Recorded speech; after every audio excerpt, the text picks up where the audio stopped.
Livro Memórias de um Suicida, pelo espírito Camilo Cândido Botelho, capítulo 4, parte 5, Jerônimo e família. Fora ali a sua residência. Um antigo comerciante de vinhos entrou desembaraçadamente, e seu primeiro impulso de afeto e saudade foi para a filha caçula, por quem nutria a mais apaixonada atração. Margaridinha, oh minha filhinha querida, aqui está o seu papai. Margaridinha, tal qual lhe chamava outrora, todas as tardes, voltando ao lar após as lides penosas do dia. Ninguém, porém, acudia aos seus amorosos apelos, apenas a indiferença, a solidão decepcionante em derredor, augurando desgraças, porventura ainda mais rígidas do que as suportadas por seu coração até ali. Enquanto nas profundezas sentimentais de sua alma atormentada por múltiplos dissabores, atroavam desoladoramente os brados amorosos, mais inúteis, do seu carinho de pai, incorrespondidos agora pela mimosa criança já afastada daquele local que tão querido lhe fora. Margaridinha, onde estás, filhinha? Margaridinha, olha, que é o teu papaizinho que chega, minha filha. Procurou por toda a casa. Parecia, no entanto, que haviam desaparecido de sob a luz do sol todos aqueles pedaços sacrossantos de sua alma que ali deixara, e que, único sobrevivente, ele, de incomensurável catástrofe, não se podia acomodar à esmagadora realidade de rever desabitado, dramaticamente vazio, o lar que tanto estremecera. Chamou pela esposa, nomeou os filhos um a um, e finalmente bradou os criados. Não via ninguém. Sombras e vultos estranhos, no entanto, moviam-se pelos compartimentos que pertenceram à família, que deixavam-no bramir e interrogar sem se dignar em responder, não se apercebendo de sua presença. Pois tratava-se de indivíduos encarnados. Eram os novos habitantes da casa que lhe pertencera. O próprio mobiliário, a decoração interior, tudo se apresentava diferente, apontando acontecimentos que o confundiam. A decepção pungente desferiu-lhe golpe certeiro, deslocando-lhe da alma o primitivo entusiasmo para que aflitivas induções nela mais se avigorassem. Reparando suspensas aos muros de determinado aposento, telas que lhe eram desconhecidas, seu olhar fixou-se num cromo colocado a um ângulo da estufa, cuja folhinha indicava a data do dia decorrente. Leu-a, 6 de novembro de 1903. Um arrepio de terror insopitável repassou soturnamente por suas faculdades vibratórias. Fez um esforço inaudito, movimentando reminiscências. Vasculhou lembranças, sacudindo a poeira mental de 1000 ideias confusas que lhe toldavam a clareza do raciocínio. A vertigem da surpresa em face da realidade irremediável, que até ali ele retardara à custa da má vontade de sofismas ingênuos. Tonteou-lhe o raciocínio, não cogitara inteirar-se de datas durante muito tempo. A verdade era que perdera a noção do tempo, envolvido no vulcão das desgraças que o colheram após o malfadado gesto de transfuga da vida terrena. Tão aguda fora o estado de loucura em que se debatera desde o trágico momento em que se tentara o suicídio, tão grave a enfermidade que o atingira após o choque pela introdução do projétil no cérebro, que, graças aos tormentos daí consequentes, perdera a contagem dos dias, desviara-se pelo desconhecido, adentro sem mais averiguar se os dias eram noites e se as noites eram dias, pois no abismo em que se vira aprisionado tanto tempo, só existiam trevas por visão. Para ele, para sua percepção obliterada pelo desespero, a contagem social do tempo ainda era a mesma do dia aziago, pois não se recordava de outra depois dessa. 15 de fevereiro de 1890. Eis, porém, que a folhinha à sua frente, indiferente, mas expressiva, servindo a uma grandiosa causa, revelava ao Marte que estivera ausente de sua casa durante 13 anos. Atirou-se para a rua em correria, batido e apavorado frente ao choque do pretérito, do encontro à realidade do presente. A mente, conflagrada por inalienável desconsolo, indagaria aos vizinhos o paradeiro da família, que se mudara de certo em sua ausência. Os lanceiros, porém, à porta, cruzando as armas, formaram barreira intransponível, interceptando-lhe a fuga impensada e obrigando-o a refugiar-se no interior do carro.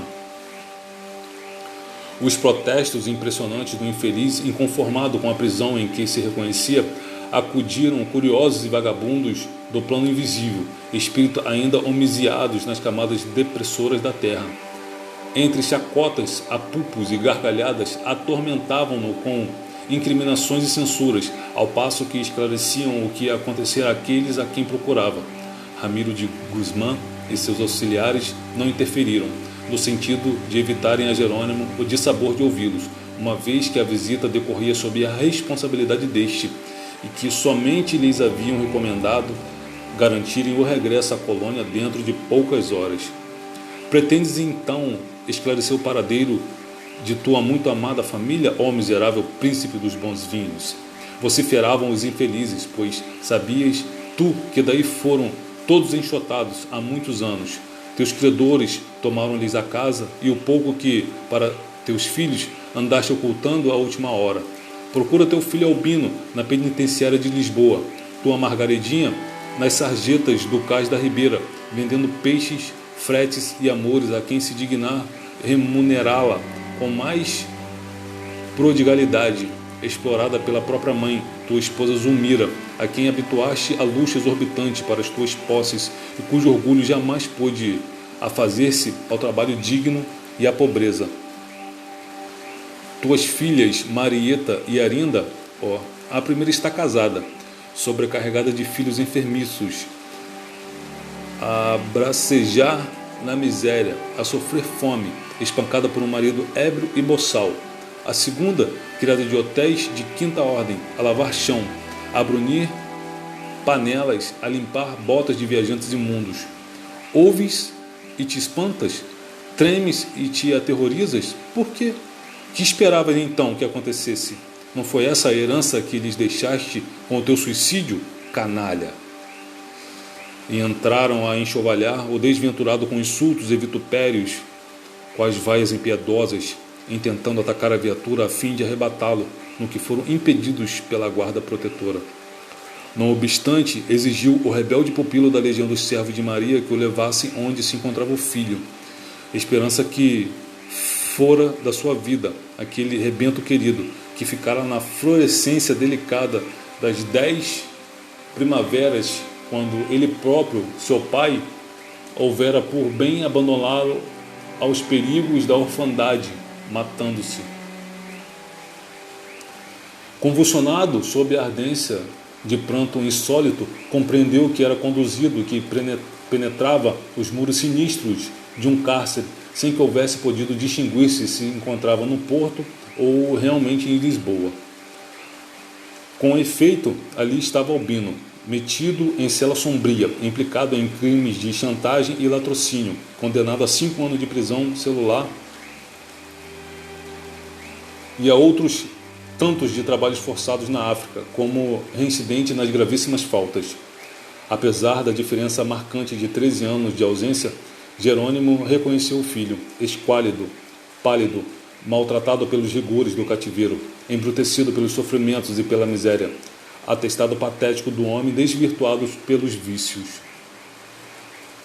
O antigo negociante contemplou o mísero vulto sentado sobre um banco de pedra, na semi-obscuridade da cela, o rosto entre as mãos. Dos olhos amortecidos, fitos nas lajes do chão, rolavam lágrimas de desespero, compreendendo o suicida que o jovem sofria profundamente. Extenso desfilar de pensamentos caliginosos corria pela mente do cativo, e, dada a circunstância da atração magnética existente entre ambos, pôde o hóspede do Hospital Maria de Nazaré inteirar-se das comovedoras peripécias que ao desventurado moço haviam arrastado a tão deplorável ocaso da vida social, apenas saíra da infância.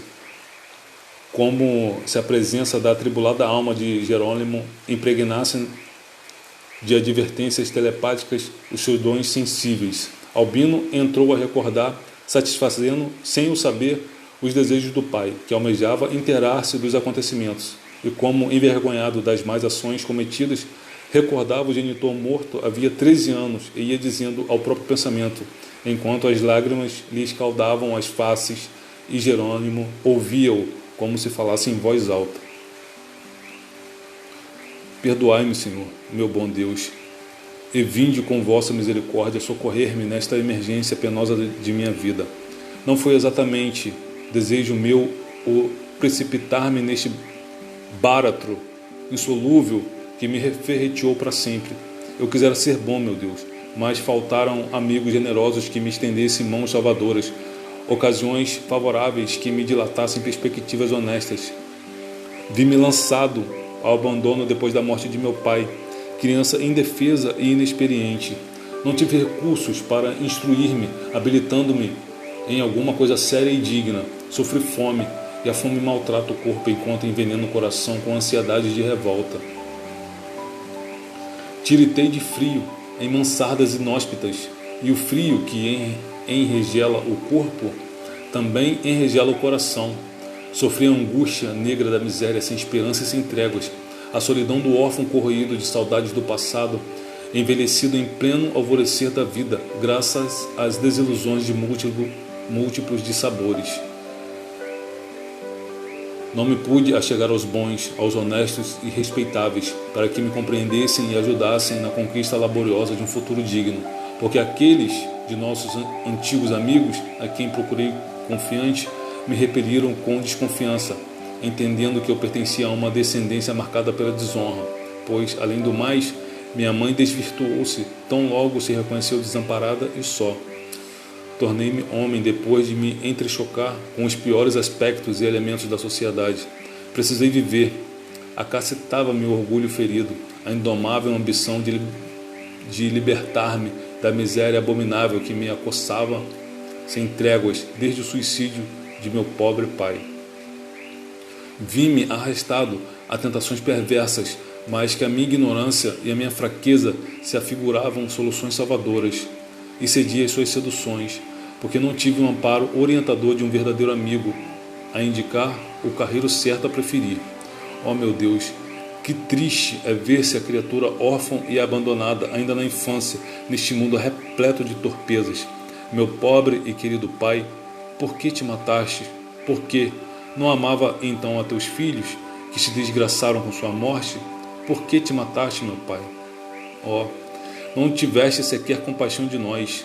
Lembro-me tanto de ti, eu te amava, eu sim. Muitas vezes naqueles primeiros tempos chorei inconsolável com saudades tuas. Tão bondoso eras para com teus filhos. Se nos amavas, por que te mataste? Por quê? Por que preferiste morrer, lançar-nos à miséria e ao abandono, a lutar por amor de nós? Por que não resististe aos dissabores, provendo que tua falta desgraçaria teus pobres filhos que só contigo contavam neste mundo?